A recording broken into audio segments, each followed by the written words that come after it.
La méthode ABC, si vous voulez, au départ, elle distingue 3 niveaux d'analyse. Alors, le niveau élémentaire de ce qu'on appelle la tâche. Ensuite, vous avez le niveau intermédiaire de l'activité. Et enfin, le niveau supérieur qui s'appelle le processus. La tâche. Alors, qu'est-ce que c'est que cette histoire de tâche? Eh bien, la tâche est donc le premier niveau dans la description des travaux. Et cette tâche, elle ne donne pas lieu à un calcul de coût. Autrement dit, vous êtes en train déjà de comprendre peut-être ce qu'on est en train de faire. C'est-à-dire que dans l'analyse, on a nos centres les mêmes qu'avec la méthode des coûts complets, ça c'est pas le souci. Mais là, on va commencer à chercher les tâches qui peuvent exister dans les centres. Est-ce que vous êtes d'accord? À ce stade-là, il n'y a pas de calcul de coût pour la tâche. D'accord. Exemple, vous allez comprendre tout de suite, décharger un camion, trier des pièces comptables, rédiger un courrier, fraiser, tout ça, ce sont des tâches. Peindre, tout ce que vous voulez.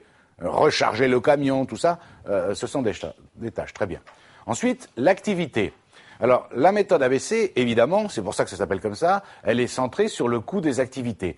Et qu'est-ce que c'est qu'une activité? C'est un ensemble de tâches ordonnées et liées entre elles dans un but bien précis, bien entendu. Vous allez comprendre tout de suite. Exemple, le déchargement du camion, la comparaison entre le bon de livraison et le bon de commande, le contrôle de la quantité et de la qualité des matières, le rangement des matières dans le magasin.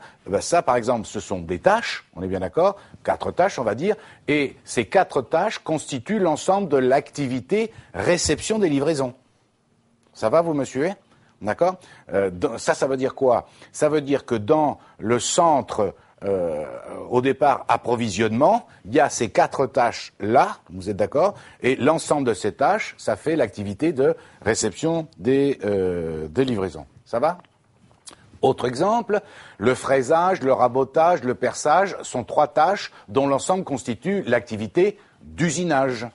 Autre exemple, la collecte des pièces comptables, leur tri de ces pièces comptables, la passation des écritures, la consultation des comptes, l'édition des balances, ça, ce sont des tâches qui constituent l'activité de comptabilité. D'accord?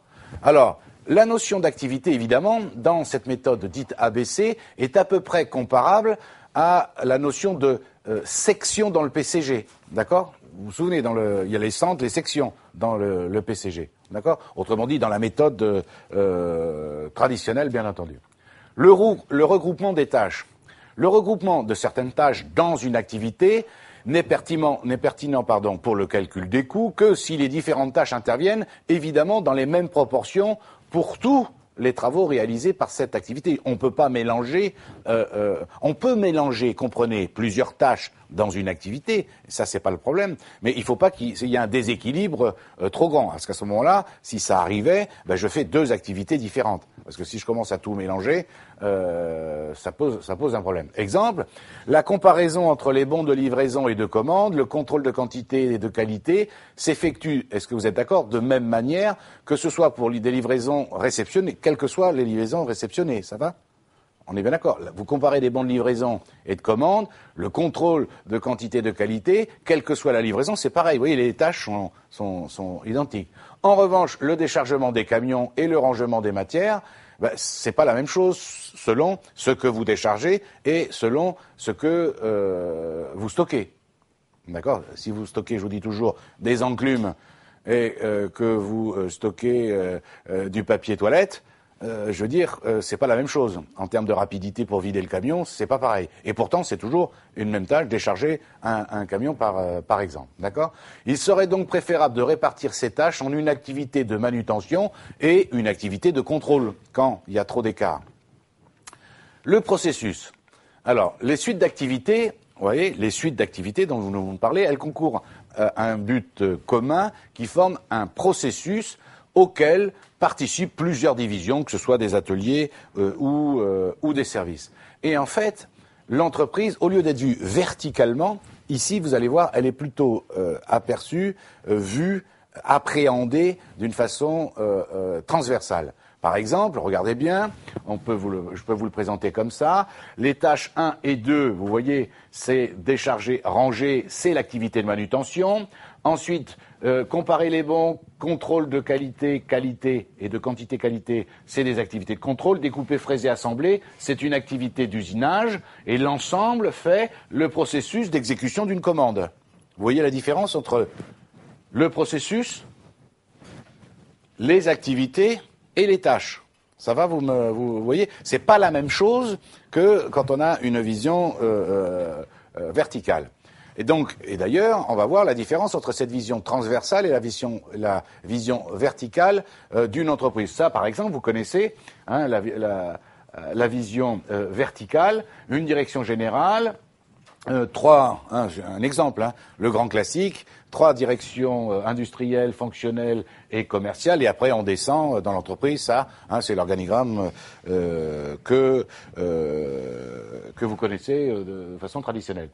D'accord ? Eh bien, ici, vous allez voir qu'un processus engendre des coûts et de la valeur. Alors, c'est pour ça, hein, entendez bien, on va arriver en utilisant cette méthode, à essayer d'exprimer la notion de valeur. Et alors que ça, c'est une approche qui n'existe pas avec la méthode des coûts complets. Donc, un processus engendre des coûts, mais aussi de la valeur. C'est-à-dire que le prix que les clients sont prêts à poser. Et l'objet des processus, c'est quoi faire ?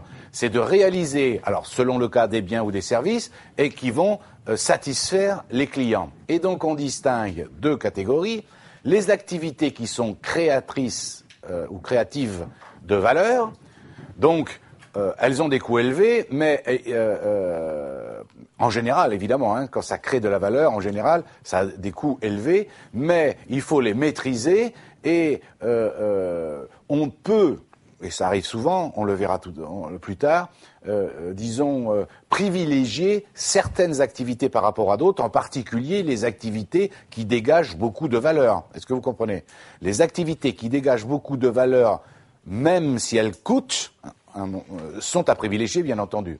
Et puis vous avez des activités qui ont peu d'incidence sur la valeur, dont les coûts peuvent être comprimés. En tout cas, on va tout faire pour essayer de comprimer les coûts des activités qui ont peu de valeur.